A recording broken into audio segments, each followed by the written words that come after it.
Hello बच्चों, बहुत बहुत स्वागत है आपका अपने चैनल कक्षा गणित में। हम लोग आज पढ़ेंगे त्रिविमीय ज्यामिति मानी 3 डायमेंशनल ज्योमेट्री पढ़ेंगे, ठीक है। और जिसका कि आज आपको लास्ट वाला टॉपिक पढ़ना है, ये है आपका समतल मानी प्लेन पढ़ना है। और इसमें एक्सरसाइज है आपकी 11.3, इसको आपको पढ़ना है। देखिए, पहले आपको ये समझना है कि वास्तव में समतल होता क्या है, समतल किसको कहते हैं। चलिए हम यहां पर थोड़ी समतल के बारे में थोड़ी फोकस करें। जैसे ये आपका कोई बोर्ड है, इसको भी हम समतल ही कहेंगे, ठीक। एक ऐसा तल जिस पर अगर हम कोई 2 बिंदु लें और इन दोनों बिंदुओं को आपस में मिला दें तो ये मिलाने पर जो रेखा बनेगी वो रेखा इसी तल पर स्थित हो, उस तल को हम क्या कहेंगे, समतल कहेंगे। सीधा सीधा काम, ठीक। तो ये तो बात हो गई समतल की। यहां पर हमें समतल में क्या क्या ज्ञात करना है, हमें समतल के समीकरणों को ज्ञात करना है, ठीक। समतल के समीकरणों को ज्ञात करना है। हम जब 2 समतल आपस में प्रतिच्छेद करेंगे, इंटरसेक्ट करेंगे, तो उनके बीच का कोण कैसे ज्ञात करेंगे। हालांकि इस वर्ष कोविड-19 के कारण इसको यहां से पाठ्यक्रम से निकाल दिया गया। इस वर्ष 2021 में यह प्रश्न नहीं आएगा कि जब 2 समतल आपस में काटेंगे तो उनके बीच का कोण कितना होता है, यह आपको इस वर्ष नहीं पूछा जाएगा, ठीक है। केवल समतल के समीकरण पूछे जाएंगे। तो यहां पर कौन कौन सी ऐसी स्थिति होगी जिनमें हम समतल का समीकरण ज्ञात करते हैं, पहले आपको वो देखना है कि हमें क्या क्या दिया जाएगा समतल के समीकरण ज्ञात करने। समतल का अवलंब दिया जाएगा और मूल बिंदु से समतल की दूरी दी जाएगी, तब हम लंब रूप में समतल का समीकरण ज्ञात कर सकते हैं, नंबर 1। दूसरी स्थिति ऐसी हो सकती है कि एक बिंदु दिया जाए और एक अवलंब के समांतर समतल का समीकरण आपसे पूछा जा सकता है। एक स्थिति ऐसी भी आ सकती है कि 3 बिंदु दिए जाएं, इन तीनों बिंदुओं से होकर जाने वाले समतल का समीकरण हमसे पूछा जाए। तो इस प्रकार के सारे प्रश्न इस एक्सरसाइज में आपको कवर करने हैं, ठीक है। आपको रिकॉल करवाएं, हमने पहले वाले वीडियो में जो बताया है, इससे पहले वाले क्लास, ये आपका जो लास्ट क्लास हमने लिया था उसकी एक्सरसाइज 11.2 कवर करवाई थी। वहां पर उसमें हमने आपको रेखा के समीकरण बताए थे।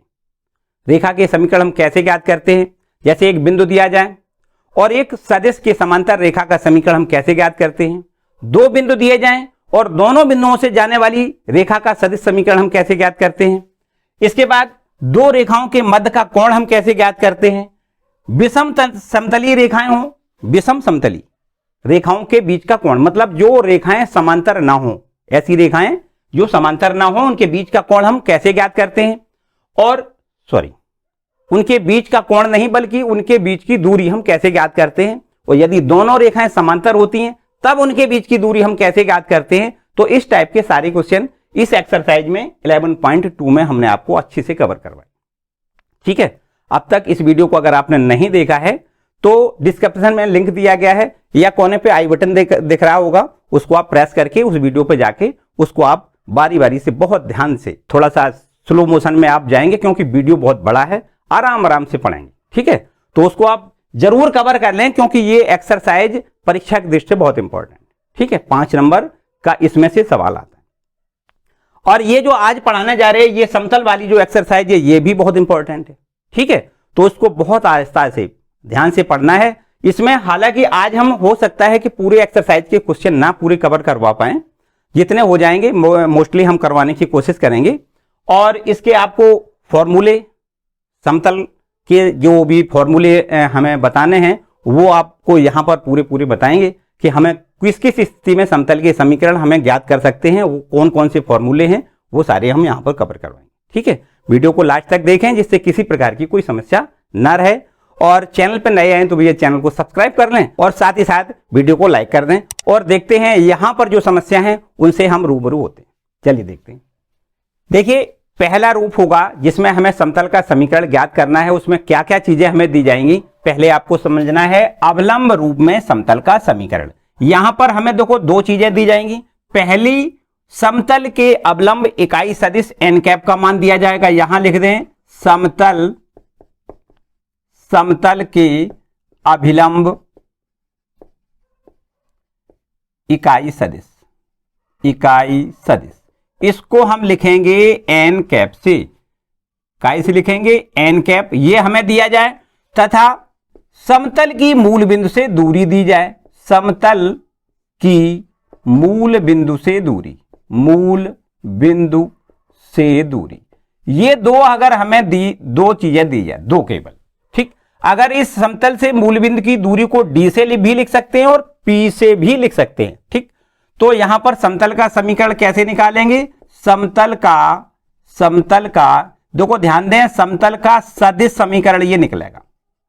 यहां पर हमें दो चीजें दी जाए, एक अवलंब, समतल के अवलंब इकाई सदिश एन कैप का मान दिया जाए और समतल की मूल बिंदु से दूरी डी अथवा हमने कहा पी से भी इसको डिनोट कर सकते हैं।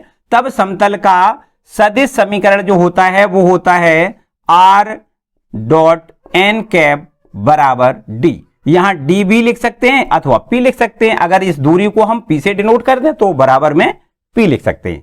तो आपको बस सीधा सीधा फॉर्मूला याद रखना है और इसमें आपको मान लिख के सदिश समीकरण हमें ये मिल जाएगा, ठीक। और यहां पर अगर हमें कार्तीय समीकरण ज्ञात करना हो तो क्या करेंगे? देखो यहां पर समतल का कार्तीय समीकरण कैसे ज्ञात करेंगे?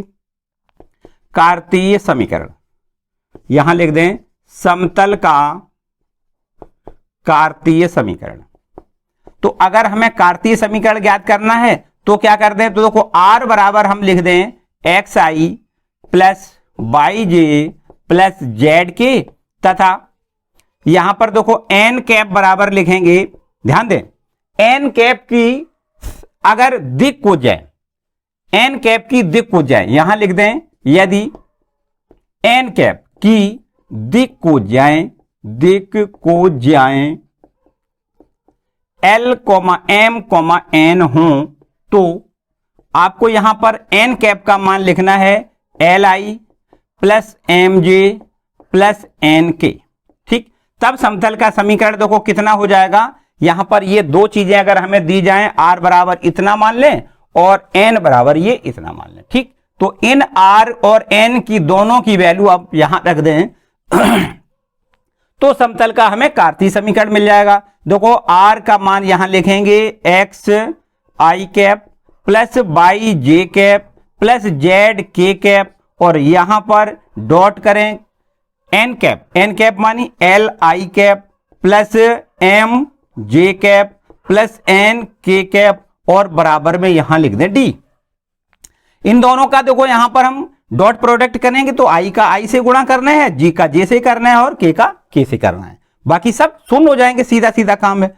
तो यहां से देखो इसमें गुणा करेंगे तो इसको लिखेंगे एल एक्स आई इंटू आई बराबर 1 होता है और इसी प्रकार जे से जे का मल्टीपल करेंगे तो यहां पर लिखना है एम बाई और प्लस इसी प्रकार ये लिखना है एन जेड और बराबर में यहां लिख दें डी। तो ये समतल का कार्तीय समीकरण प्राप्त हो जाता है, ठीक। तो आपको याद रखना है अवलंब रूप में समतल का समीकरण, ये देखो सदिश समीकरण है और ये इसका कार्तीय समीकरण, ठीक।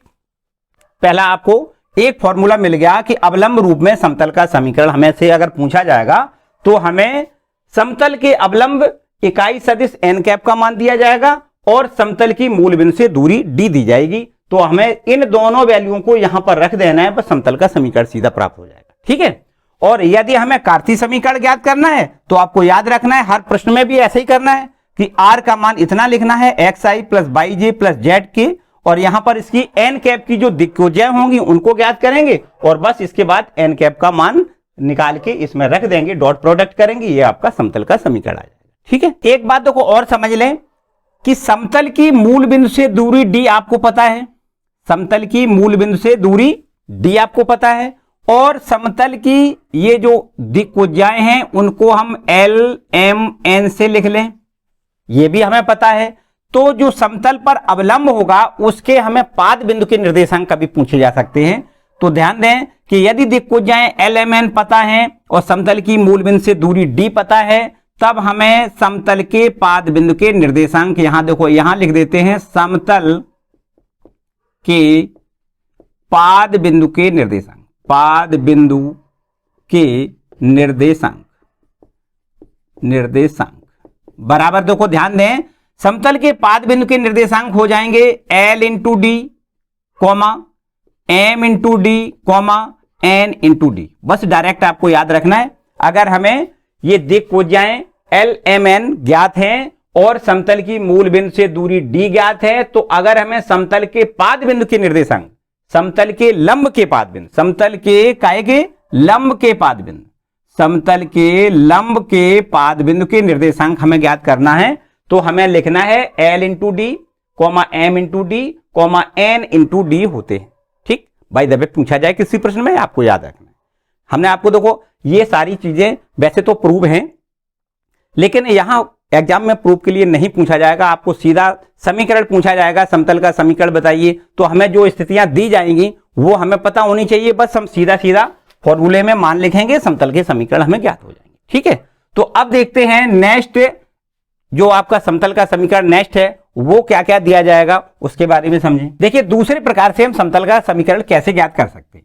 एक दिए सदिश के अनुलंब तथा दिए बिंदु से होकर जाने वाले समतल का समीकरण हमें ज्ञात करना है। मानी हमें दो चीजें दी जाएंगी, एक तो बिंदु दिया जाएगा जिस बिंदु से होकर समतल जा रहा है, और एक सदिश जो अवलंब सदिश है वो भी हमें दिया जाएगा, जो कहां पर अवलंब है, समतल पर अवलंब है, उस सदिश का भी मान हमें दिया जाएगा, और बिंदु ए जहां से समतल जा रहा है वो बिंदु भी हमें दिया जाएगा, और तब हमें समतल का समीकरण पूछा जाएगा। देखो यहां पर हम लिख देते हैं भाषा पूरी, यहां लिख दें बिंदु ए से होकर जाने वाली, बिंदु ए से होकर जाने वाले तथा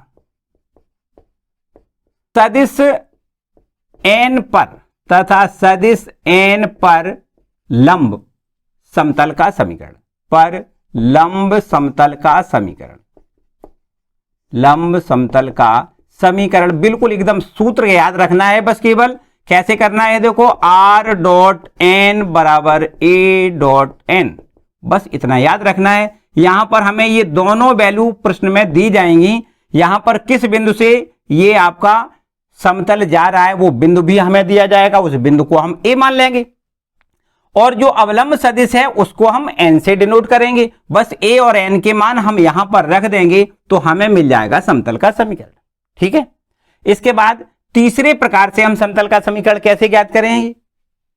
अब देखिए तीसरे प्रकार से हम समतल का समीकरण कैसे ज्ञात कर सकते हैं। यहां है तीन असंरेख बिंदुओं से होकर जाने वाले समतल का समीकरण हम कैसे ज्ञात करेंगे। जैसे हम मान लेते हैं कि कोई समतल पर तीन बिंदु हैं, एक बिंदु यहां लिख दें, एक यहां लिख दें, और ये सी बिंदु यहां लिख दें। ये देखो तीन असंरेख बिंदु मतलब एक रेखा में नहीं है। इनके अगर हम ये माने कि सदिश ए का अगर हम मान लें कि स्थित सदिश है ए, सदिश बी का स्थित सदिश हम स्मॉल बी लिख लें, और सदिश सी का स्थित सदिश हम सी लिख लें, तो यहां पर तीन बिंदु हो गए, तीन बिंदुओं ए कॉमा बी व सी से होकर जाने वाले समतल का समीकरण, जाने वाले समतल का समीकरण।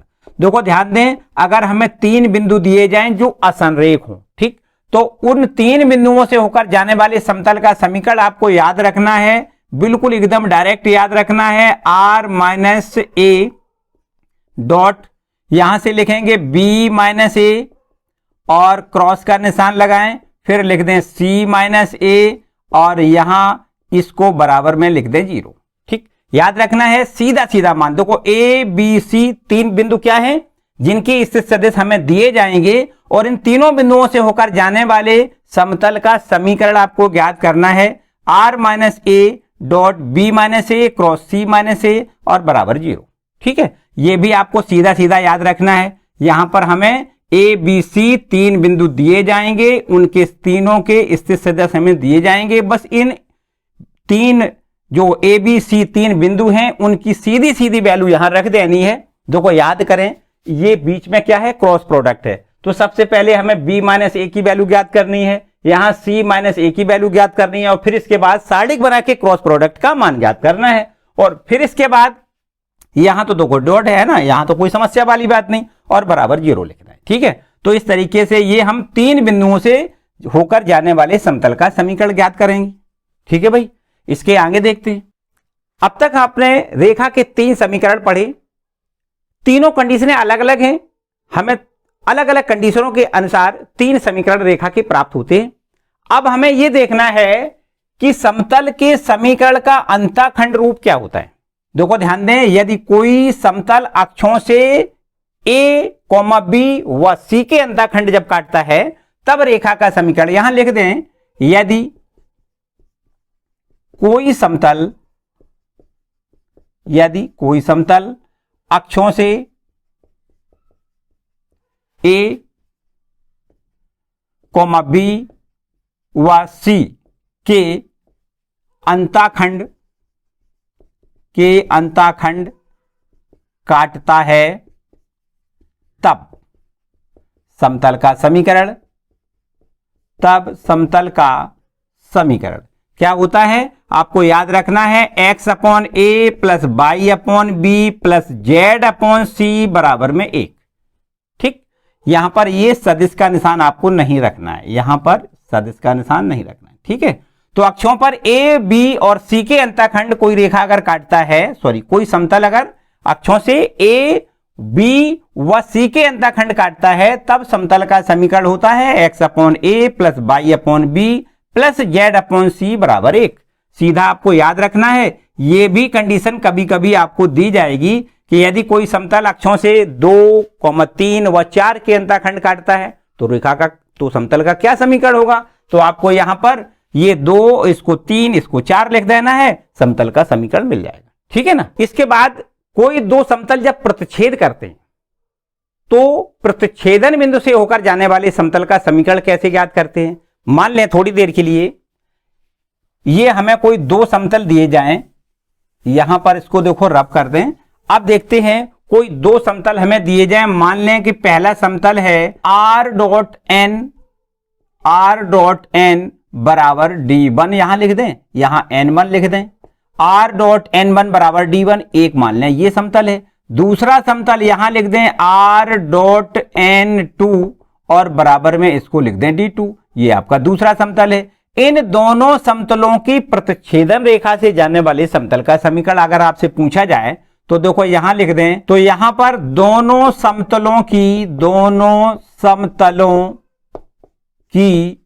प्रतिच्छेदन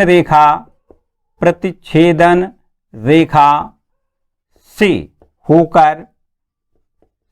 होकर जाने वाले समतल का समीकरण। तो दोनों समतलों की प्रतिच्छेदन रेखा से जाने वाले समतल का समीकरण कैसे ज्ञात करेंगे, आपको याद रखना है।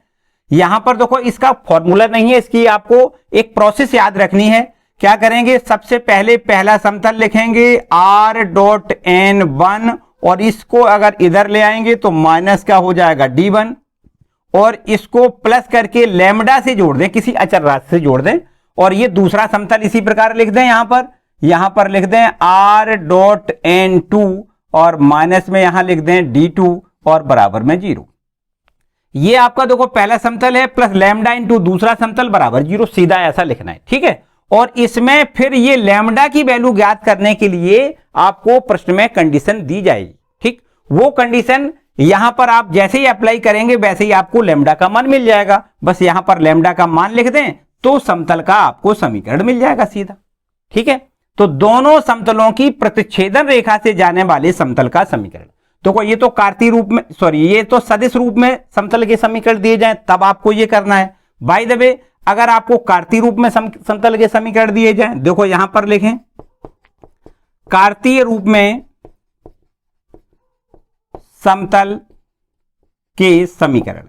यहां पर देखो कार्तीय रूप में समतल के समीकरण दिए जाएं तब दोनों समतलों की प्रतिच्छेदन रेखा से होकर जाने वाले समतल का समीकरण कैसे ज्ञात करेंगे। तो सबसे पहले तो यहां पर आपको समतल के समीकरण लिखना है a1x plus b1y plus c1z और बराबर में यहां लिख दें d। और इसी प्रकार आपको दूसरा समतल दिया जाए तो ये हो जाएगा a2x प्लस में b2y प्लस में c2z और बराबर में यहां पर लिख दें d2। ठीक, ये d1 और इसको d2। अब यहां पर दोनों समतलों की प्रतिच्छेदन रेखा से जाने वाले समतल का समीकरण लिखेंगे। दोनों समतलों की प्रतिच्छेदन रेखा से होकर जाने वाले समतल का समीकरण। तो दोनों समतलों की प्रतिच्छेदन रेखा से जाने वाले समतल का समीकरण आपको लिखना है। पहला समतल ज्यों का त्यों लिखें, a1x plus b1y plus c1z, और ये आपका माइनस का d1 इधर ले आएंगे तो माइनस का d1, और प्लस करके यहां पर लैम्डा से दूसरा समतल जोड़ दें, लैम्डा इंटू दूसरा समतल, लैम्डा मानी कोई भी आदेश, और ये आपको दूसरा समतल लिखना है a2x plus b2y plus c2z, और माइनस में लिखेंगे d2 और बराबर में 0। ये देखो लैम्डा की वैल्यू ज्ञात करने के लिए प्रश्न में शर्त दी जाएगी, उस शर्त को यहां पर हम फॉलो करेंगे, वैसे ही हमारा लैम्डा का मान ज्ञात हो जाएगा। बस लैम्डा का मान यहां जैसे ही लिखेंगे वैसे ही आपका समतल का समीकरण मिल जाएगा। ठीक है भाई, तो इस तरीके से दोनों समतलों की प्रतिच्छेदन रेखा से जाने वाले समतल का समीकरण, ये देखो अगर हमें सदिश समीकरण दिए जाएं तो आपको प्रतिच्छेदन रेखा से होकर जाने वाले समतल का समीकरण ऐसे निकालना है, और कार्तीय समीकरण दिए जाए मतलब प्रोसेस तो एक ही है, हमें पहला समतल प्लस लैम्डा इंटू दूसरा समतल बराबर 0, वही काम यहां करना है, पहला समतल प्लस लैम्डा इंटू दूसरा समतल बराबर 0 करना वही है। जो लैम्डा का मान है वो हमें प्रश्न में शर्त दी जाएगी, उसके अनुसार हमें यहां पर शर्त के हिसाब से इसमें यहां मान रखने हैं, लैम्डा का मान ज्ञात हो जाएगा सीधा सीधा। ठीक है, और बस लैम्डा का मान यहां रखेंगे, समतल का समीकरण ज्ञात होगा, इसी प्रकार यहां रख के समतल का समीकरण ज्ञात हो जाएगा। ठीक है, नेक्स्ट तो देखते हैं 11.3 का क्वेश्चन नंबर 1। देखिए यहां पर हमसे कहा गया है कि समतल के अवलंब की दिक् कोसाइन बतानी है और समतल की मूल बिंदु से दूरी बतानी है। यहां पर 1 2 3 4 ABCD 4 पार्ट हैं और एक ही बिल्कुल आंसर आपको देना है कि अवलंब के दिक् कोसाइन बताना है और समतल की मूल बिंदु से दूरी बतानी है। तो आपको शायद पता है, देखो पहले तो आपको ऐसे बताएं कि भाई एक समतल होता है कोई, उसका general equation ax plus by plus cz और बराबर में d, कोई ये आपका समतल का सामान्य समीकरण होता है। इसको अगर हम अवलंब रूप में बदलें तो कैसे बदलते हैं, इसको अवलंब रूप में बदलने के लिए क्या करते हैं, ये आपका देखो ABC ये क्या है, ये इस समतल के दिग अनुपात, क्या है दिग अनुपात, और यदि हमें लंब रूप में बदलना है तो क्या करना है, under root a square plus B square plus C square से दोनों पक्षों में भाग कर दें, दोनों पक्षों में क्या कर दें, भाग कर दें, और जैसे ही हम भाग करेंगे वैसे ही ये आपका इक्वेशन अवलंब रूप में बदल जाएगा। ठीक है, तो इसको हम इस प्रकार लिख सकते हैं, देखो a upon under root a square plus B square plus C square into में x, प्लस इसको कैसे बदल सकते हैं, देखो b और अपॉन में हर एक पद में भाग करना है आपको, under root a square plus B square plus C square, और इसी प्रकार यहां से ये क्या है बाई है ना, और plus c upon under root a square plus B square plus C square into में z, और बराबर में यहां लिख देते हैं d upon under root a square plus B square plus C square. ठीक, तो बस ये आपका इक्वेशन जो है वो काय में बदल गया, अवलंब रूप में बदल गया। अब इसको देखो आपको पता है कि ये क्या बन गया भाई, ये इसका दिक् कोज्याएं बन गई, तो देखो ये एक दिक् कोज्या हो गई और एक दिक् कोज्या b अपॉन अंडर रूट ये इतना, और एक दिक् कोज्या आपका ये आपका c अपॉन अंडर रूट इतना। ठीक है, और ये क्या है भाई, ये समतल की मूल बिंदु से दूरी होती है, यही तो बताया। तो बस इसी प्रकार से अब इस इक्वेशन को आपको लंब रूप में बदलना है और फिर लंब की दिक् कोज्याएं बतानी है और समतल की मूल बिंदु से दूरी बतानी है। बस एकदम सीधा सीधा काम है। देखो अब पहला प्रश्न को हल करते हैं। ठीक, देखो ये आपका जो लिखा है समतल वो है z बराबर 2, इसको हमें देखो अब ये लग रहा है कि ये समतल और ये समतल तो थोड़ा डिफर सा लग रहा है, लेकिन है नहीं। कैसे, देखो ऐसे 0x अगर हम उसको जनरल रूप में बनाना चाहें सामान्य समीकरण समतल का, तो ऐसे लिख दें 0x और प्लस 0y प्लस 0z, और बराबर में यहां लिख दें देखो दो आपका जो z है वो तो आपका 1 है ना, तो उसको ऐसे ही बना रहने दें, और यहां पर आपको ये 2 भी ऐसे ही बना रहने दें। तो ये आपका देखो जो सामान्य समीकरण बन गया, उसमें आपको करना क्या होता है, अंडर रूट ये 0 और ये आपका जो z है उसका गुणांक तो 1 है, तो 1 का स्क्वायर 1 ही हो जाएगा, तो इसी का सब में भाग कर देंगे तो बस वही चीज बिल्कुल आ जाएगी। क्या आ जाएगा, से यहां लिख दें से भाग करने पर, तो ये अवलंब रूप में बदल जाएगा। देखिए अवलंब रूप में समतल का समीकरण, समतल का समीकरण बदल जाएगा। देखो कितना हो जाएगा, ये हो जाएगा 0x अपॉन में 1, वही बात है 0 हो जाएगा, प्लस 0/(1) ये भी 0 हो जाएगा, और प्लस में ये z अपॉन में 1 ये आपका ज्यों का त्यों रहेगा, और बराबर में 2 में भी 1 का भाग करोगे तो 2 रहेगा, सीधा सीधा। मतलब अवलंब रूप में जो समतल बन के तैयार हुआ है उसको भी हम ये कह सकते हैं कि z बराबर 2 ही होगा, है ना। अब बताओ इसकी दिक्कोजाएं कितनी होगी। यहां पर आपको लिखनी है दिक्कोजाएं। हमसे पूछा गया है कि इसकी दिक्कोजाएं बताइए, तो आप क्या बता सकते हो। देखो 0, ये देखो यही तो l होता है, ये है देखो l, ये m और ये n, ठीक। और ये क्या है, समतल की मूल बिंदु से दूरी मानी p, ठीक है। तो अब यहां पर इसको हम कह सकते हैं, देखो 0 हो गया, देखो जाए एक l बराबर 0 हो गई, m बराबर भी इसका देखो 0 है, ये m होता है जो y का गुणांक होता है, और ये आपका z का गुणांक 1 है, तो यहां 1 लिख देते हैं। मानी देखो जाए हो गई 0,0,1 तथा समतल की मूल बिंदु से दूरी, समतल की मूल बिंदु से दूरी, मूल बिंदु से दूरी कितनी हो गई भाई, समतल की मूल बिंदु से दूरी आपको 2 इकाई लिखनी है, ठीक, कोई दिक्कत, ठीक है ना। अब आप देखो इस पहले दूसरे तीसरे चौथे सवाल में बिल्कुल अंतर नहीं आपको समझना है, बिल्कुल सिमिलर काम है। देखो हम आपको करके दिखाते हैं, दूसरा पार्ट देखें, इसको रब कर दें, चलिए इसको रब कर दें और दूसरा पार्ट देखें, इस फॉर्मूले को भी रब कर देते हैं। चलिए यहां पर आ जाओ, इसको देखते हैं। अब आपका दूसरा पार्ट, ये देखो बी, समतल का समीकरण देखो दिया गया है x plus Y plus Z बराबर 1। अब आपको क्या करना है, हमने बताया आपको लंब रूप में बदलने के लिए आपको √x का गुणांक जो है वो है 1, तो 1 का स्क्वायर प्लस 1 का स्क्वायर प्लस 1 का स्क्वायर, मानी कितना हो गया √3, और √3 का दोनों पक्षों में भाग करते हैं। यहां लिख दें दोनों पक्षों में √3 से भाग करने पर, ठीक है, क्लियर। तो यहां देखो भाग करोगे तो ये हो जाएगा आपका 1/√3 plus 1/√3 into X plus 1/√3 into Y plus 1/√3 into Z, और ये बराबर में कितना हो जाएगा 1/√3, ठीक है भाई।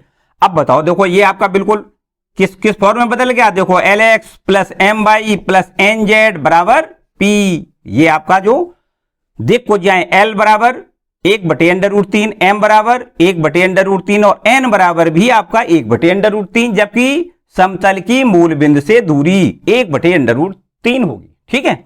यहां पर लिख दें, देखो तुलना करने से सीधा लिख दें, तुलना करने पर L बराबर कितना हो जाएगा 1/√3, और M बराबर भी आपको लिखना है 1/√3 और N बराबर भी लिखना है 1/√3, जबकि मूल बिंदु की समतल से दूरी, ये तो आपकी हो गई दिक्कोजाएं, दिक्कोजाएं, ठीक है। और यहां लिख दें समतल की मूल बिंदु से दूरी, मूल बिंदु से दूरी, समतल की मूल बिंदु से दूरी ये P हो जाएगी, ये P बराबर आपको लिखना है 1/√3, ठीक है भैया, कोई डाउट, ठीक है।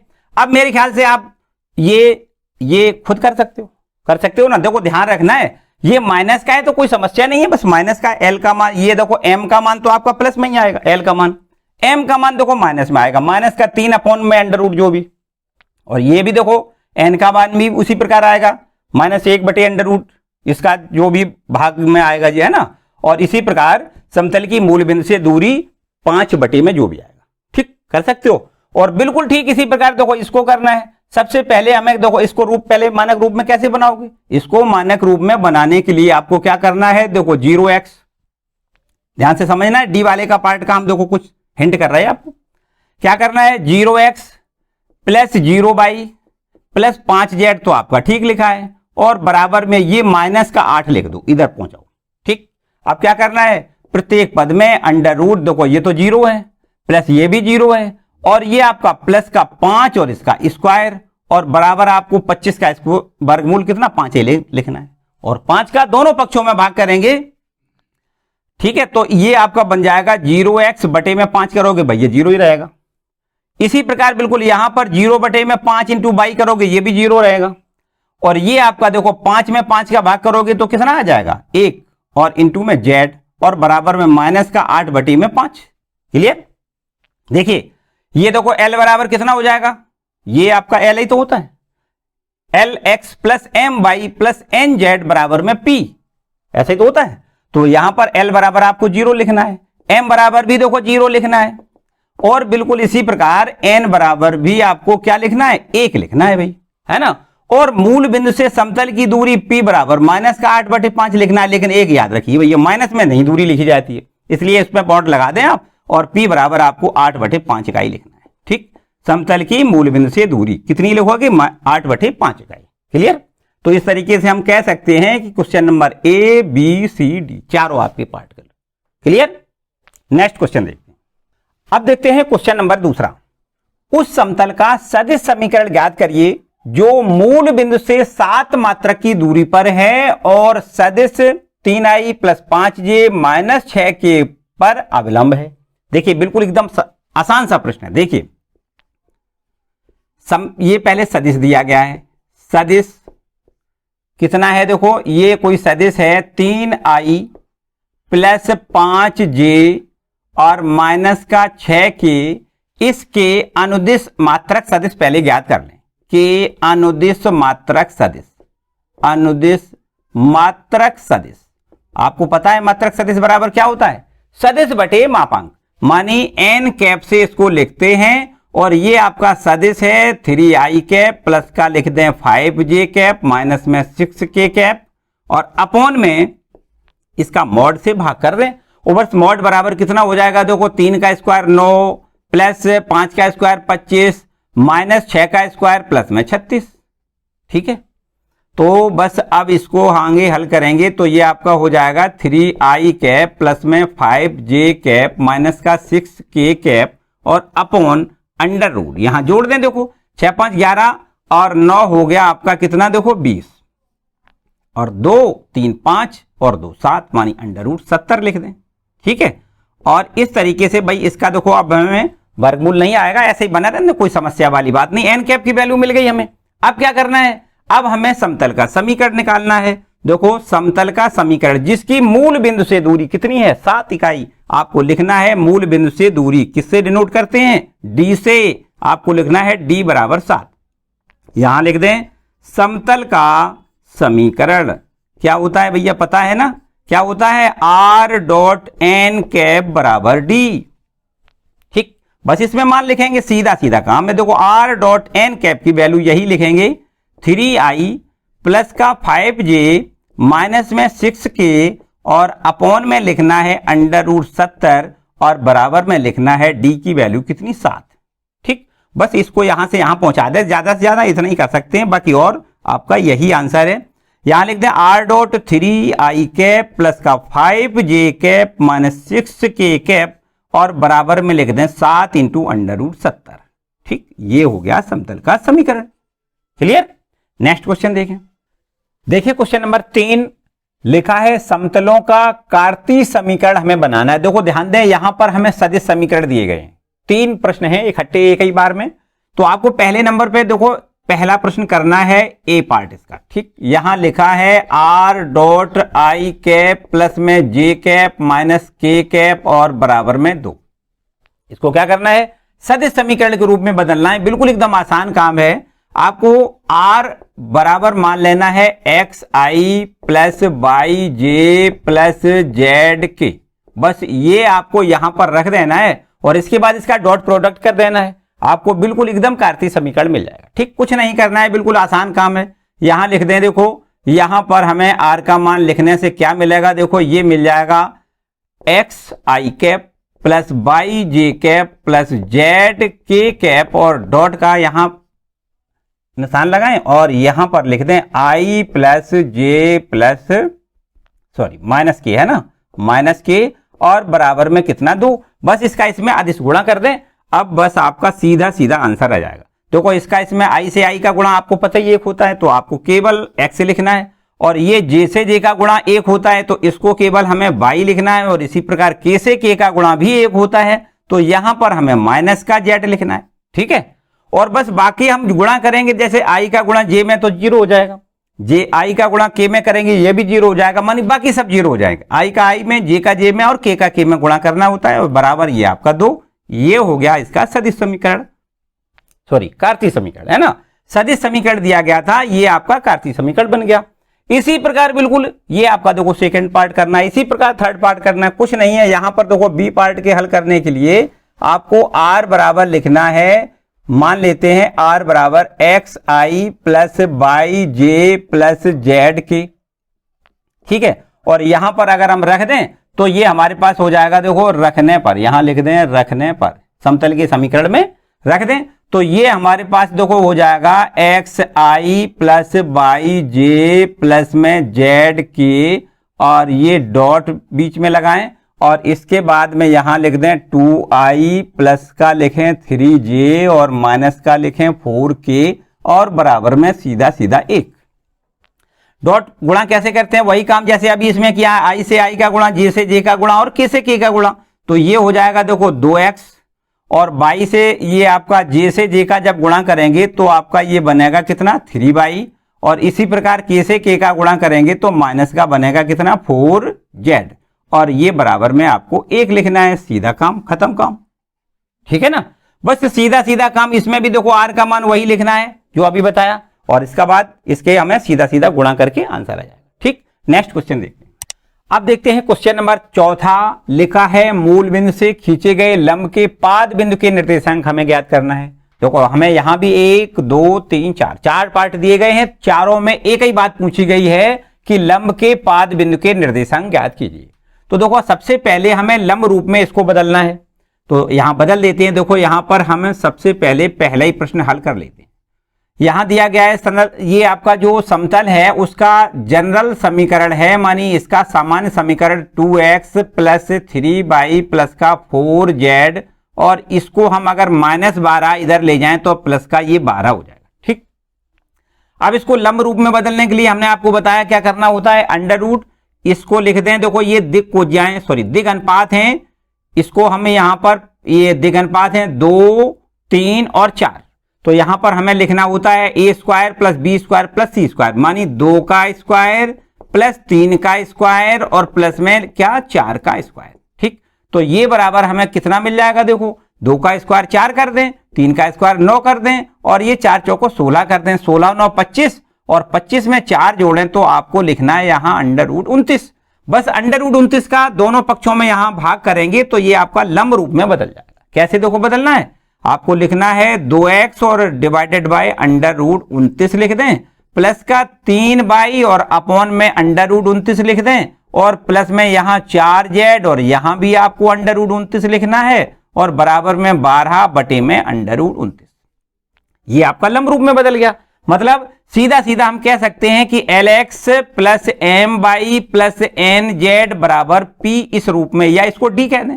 ठीक है, डी बताया हमने तो डी रखे याद, एक ही चीज याद रखे है ना। से तुलना करने पर, से तुलना करने पर, ठीक है, तो यहां हम तुलना कर दें तो हमें मिल जाएगा एल का मान कितना मिल जाएगा 2 बटे अंडर रूट 29, और यहां एम बराबर मिल जाएगा 3 बटे अंडर रूट 29, जबकि एन की वैल्यू मिल जाएगी 4 बटे अंडर रूट 29। और ये आपका देखो जो डी होता है, डी मानी समतल की मूल बिंदु से दूरी या लंबिक दूरी, एक ही बात है, तो इसको लिखेंगे डी की वैल्यू 12 बटे में अंडर रूट 29। ठीक है, अब यहां पर हमें पाद बिंदु के निर्देशांक पूछे गए हैं, यहां लिखें यहां लिख देते हैं, चलिए यहां लिख दें समतल पर मूल बिंदु से डाले गए लंब के पाद बिंदु के निर्देशांक, मूल बिंदु से डाले गए लंब के पाद बिंदु के निर्देशांक, पाद बिंदु के निर्देशांक बताओ, है कुछ याद? हमने आपको बताया है, पूरे फॉर्मूले सारे पहले ही हमने बता दिए। पाद बिंदु के निर्देशांक क्या होते हैं, L into D comma M into D comma N into D, यही तो बताया हमने। तो बस यहां सीधा सीधा देखो L की वैल्यू आपको लिखनी है ये 2 बटे अंडर रूट 29, यहां लिखना है आपको 2 बटे में under root 29 into D, D बराबर देखो कितना लिखना है 12 बटे में अंडर रूट 29, कॉमा लिख दें।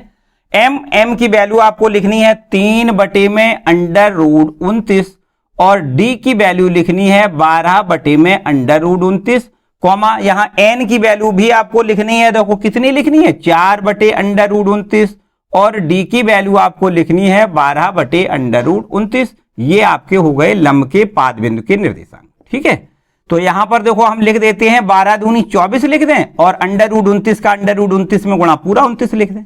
ठीक है ना, और बस इसी प्रकार 12 या 36 बटे में √29 लिख दें, अंडर खत्म हो जाएगा, यहां भी आपको 29 लिखना है और कॉमा यहां देखो 12 चौको 48 और बटे में 29 लिखना है। ठीक, ये आपके लंब के पाद बिंदु के निर्देशांक।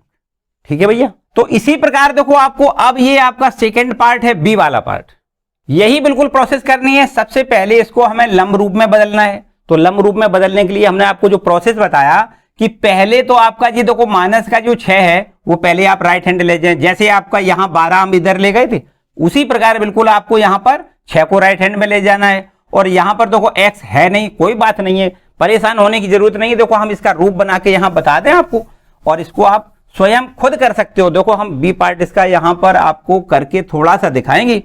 यहां पर देखो 0x ऐसे तो लिख सकते हैं 0 × x और प्लस का 3y आपका ठीक लिखा है, प्लस में 4z ये भी ठीक लिखा है और बराबर में यहां 6 लिख दें। अब क्या करेंगे, अंडर रूट लंब रूप में बदलने के लिए वही प्रोसेस वही है। देखो यहां 0 लिख दें, यहां 3 का स्क्वायर लिखें, प्लस यहां 4 का स्क्वायर लिखें और बराबर में ये आपका देखो 3 का स्क्वायर 9 और 16 9 25, 25 का वर्गमूल 5 सीधा सीधा लिख दें। दोनों पक्षों में 5 का भाग कर दें तो ये हमारे पास देखो कितना हो जाएगा, यहां हो जाएगा 0 × x और अपॉन में कितना लिख दें 5 और प्लस में यहां 3y अपॉन में 5 और प्लस में 4z लिखेंगे अपॉन में ये 5 लिखेंगे और बराबर में लिखेंगे 6/5। बोलो भाई, ठीक है। यहां से देखिए आप lx plus my plus nz और बराबर p से आपको तुलना करनी है। ठीक है ना, तो बस तुलना करने से देखो l का मान तो सीधा सीधा 0 दिख रहा है, m का मान कितना मिलेगा, m बराबर आपको 3/5 मिलेगा और n का मान आपको 4/5 मिलेगा, जबकि p की वैल्यू आपको 6/5 मिल जाएगी। ठीक है ना, बस l m n और p ये सारे कुछ यहां पर देखो हमें रखना है, l × d m × d और n × d, हमें लंब के पाद बिंदु के निर्देशांक मिल जाएंगे। कर सकते हो ना, बिल्कुल सिमिलर तरीके से आपको c करना है और इसी प्रकार आपको d करना है। ठीक है, नेक्स्ट क्वेश्चन देखते हैं। क्वेश्चन नंबर 5 देखें, लिखा है निम्नलिखित प्रतिबंधों के अंतर्गत समतलों का सदिश व कार्तीय समीकरण हमें ज्ञात करना है। यहां पर दो प्रश्न हैं, देखो a और b दोनों बिल्कुल सिमिलर हैं। लिखा है बिंदु 1, 0, -2 से समतल ये जाता है, मतलब बिंदु a से जाने वाले तथा सदिश n पर लंब समतल का समीकरण हमसे पूछा गया है। तो यहां पर ये इसको हम बिंदु a लिख लेते हैं, पहले आपको पहले पार्ट का हल देखना है और यहां पर a बराबर ये कोई लिख लेते हैं। देखो इसका इससे सदिश लिख दें i + 0j हो जाएगा, माइनस का 2k लिख दें। ठीक है, और ये आपका कोई n देखो सदिश दिया गया है, ये है आपका i प्लस में j और माइनस में k। ठीक, अब क्या करना है, आपको लिखना है बिंदु a से जाने वाले, बिंदु a से जाने वाले तथा सदिश n की लंब दिशा में समतल का समीकरण, दिशा में समतल का समीकरण। तो समतल का समीकरण आपको लिखना है r.n cap, sorry n cap नहीं होता है, r.n बराबर a.n। ठीक, ये आपको फॉर्मूला याद रखना है। तो बस r ज्यों का त्यों रख दें, .n का मान तो यही लिखना है। देखो i + j - k, हमने आपको जब सारे पहले फॉर्मूले बता दिए उनको आपको देखो जरूर कंप्लीट करना है। जैसे जैसे फॉर्मूले आपको याद होंगे बस समझो उतना ही आसान से बिल्कुल प्रश्न लग जाएगा, कोई समस्या नहीं। ठीक है, बराबर में a.n, a की वैल्यू यहां पर देखो दी गई है i + 0j - का 2k और यहां डॉट और n लिख दें कितना, ये इसको लिखना है i + j - का k। ठीक है, बस ये आंसर आ जाएगा। देखो r डॉट यहां लिखना है i + j - में k और बराबर में इस दोनों का अदिश गुणा कर दें। तो यहां से देखो i का i में गुणा 1 और जे ये शून्य है तो ये तो शून्य हो जाएगा। और इसी प्रकार ये देखो के से के का मल्टीपल माइनस माइनस प्लस हो जाएगा, 2 एकम 2। तो ये हमारे पास समतल का समीकरण हो गया R dot I plus J minus में के और बराबर में ये 2 और 1 3 हो जाएगा। ठीक है, ये हो गया समतल का समीकरण। बिल्कुल एकदम सिमिलर तरीके से आपको सेकंड वाला पार्ट करना है। ठीक है ना, कर सकते हो। नेक्स्ट क्वेश्चन देखिए।